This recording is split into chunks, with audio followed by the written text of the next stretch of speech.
ഈ റാങ്ക് ലിസ്റ്റിൽ ഉൾപ്പെട്ട കുട്ടികളുമൊക്കെ പോകുമായിരുന്നു. ഈ ക്ലർക്ക് ടൈപ്പിസ്റ്റ് എന്ന് പറയുന്ന പോസ്റ്റ് എല്ലാ ഡിപ്പാർട്ട്മെൻറ്റിലും ഇല്ല, അത് വളരെ റെയറായിട്ടുള്ള ഡിപ്പാർട്ട്മെൻറ്റിലേ ഉള്ളൂ.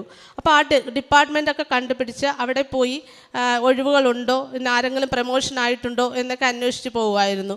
ആ സമയങ്ങളിലെല്ലാം വന്നിട്ട് പറയുമോ ഇതൊന്നും ലഭിക്കുമെന്ന് തോന്നുന്നില്ല, അത്രയ്ക്ക് ഇത് വേക്കൻസി ഒന്നുമില്ല എന്ന് പറഞ്ഞാൽ എൻ്റെ ഭർത്താവ് നിരാശനായി വരുമായിരുന്നു.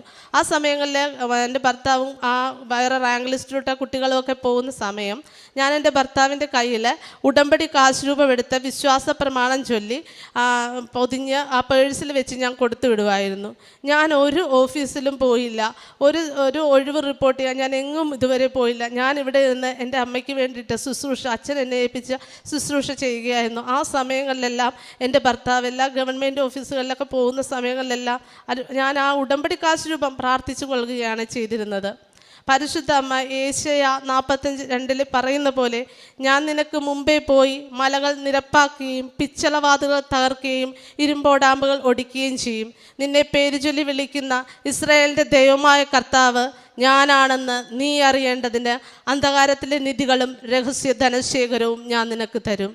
അങ്ങനെ അമ്മയും ഈശോയും എനിക്ക് മുമ്പേ പോവുക തന്നെയായിരുന്നു.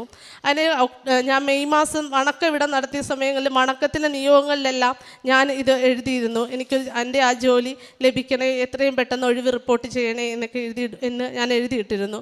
അപ്പോൾ വണക്കമാസത്തിൻ്റെ അവസാന ദിവസം മെയ് 31 അച്ഛൻ പറഞ്ഞു, ഈ മാസം ഇവിടെ വണക്കമാസത്തിന് വെച്ചിരിക്കുന്ന എല്ലാ നിയോഗങ്ങളും എല്ലാ ഫയലുകളും പരിശുദ്ധ അമ്മ ഒപ്പിട്ടിട്ടുണ്ട് എന്ന്. ചിലർക്കത് നേരത്തെ തരും, ചിലർക്ക് താമസമുണ്ടാകുമെന്ന്. ഞാൻ കാത്തിരുന്നു. അമ്മ എനിക്ക് താമസമുണ്ടെങ്കിലും അതെനിക്ക് തരും. അച്ഛൻ പറഞ്ഞ പോലെ ആ ഫയലോ ഒപ്പിട്ടിട്ടുണ്ട് എന്ന് തന്നെ ഞാൻ ഉറച്ചു വിശ്വസിച്ചു. ഒക്ടോബർ മാസം പരിശുദ്ധ അമ്മയുടെ ജപമാല മാസങ്ങളിലെല്ലാം ജപമാല എത്തിച്ച് പ്രാർത്ഥിക്കുമ്പോഴും ഞാനിത് നിയോഗങ്ങൾ വെച്ച് പ്രത്യേകം പ്രാർത്ഥിച്ചിരുന്നു. പരിശുദ്ധ അമ്മ ആ ഒക്ടോബർ മാസമാണ് പെട്ടെന്നാണ് ഈ ഒഴിവൊന്നും ഇല്ലാതിരുന്ന ഈ പോസ്റ്റിൽ പെട്ടെന്നാണ് ഒഴിവുകളൊക്കെ വന്നത്.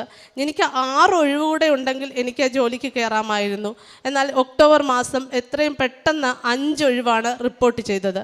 അപ്പോൾ അവിടെ കൂടെ ഈ വർക്കിന് പോകുന്ന പെൺകുട്ടികളൊക്കെ എന്നോട് ചോദിച്ചു, നീ അവിടെ ഇരുന്ന് പ്രാർത്ഥിച്ച് ഈ ഒഴിവുകളൊക്കെ ഉണ്ടാക്കുകയാണോ എന്ന്. അത് തന്നെ പരിശുദ്ധ അമ്മ ഞങ്ങൾ എൻ്റെ പ്രാർത്ഥന കേൾക്കുക തന്നെയായിരുന്നു. ഒഴിവുകളൊക്കെ പെട്ടെന്നാണ് അത്ഭുതകരമായി അമ്മ നടത്തി തന്നത്. അങ്ങനെ ആ 5 ഒഴിവിൽ ഞാൻ ഉൾപ്പെട്ടില്ല. ഇനി ഒരു ഒഴിവ് കൂടെ വേണമായിരുന്നു. പക്ഷേ നവംബർ മാസം 4-ാം തീയതി തന്നെ ആ ഒഴിവ് പെട്ടെന്ന് റിപ്പോർട്ട് ചെയ്യുകയായിരുന്നു. അത് ആരും ഒരിക്കലും വിചാരിച്ചിരുന്നില്ല. പക്ഷേ എത്രയും പെട്ടെന്ന് അതിന് ഒത്തിരി പ്രതിസന്ധികളുണ്ടായിരുന്നു ആ ഒഴിവ് കിട്ടാൻ. പക്ഷേ അത് പെട്ടെന്നാണ് അമ്മ നടത്തി തന്നത്.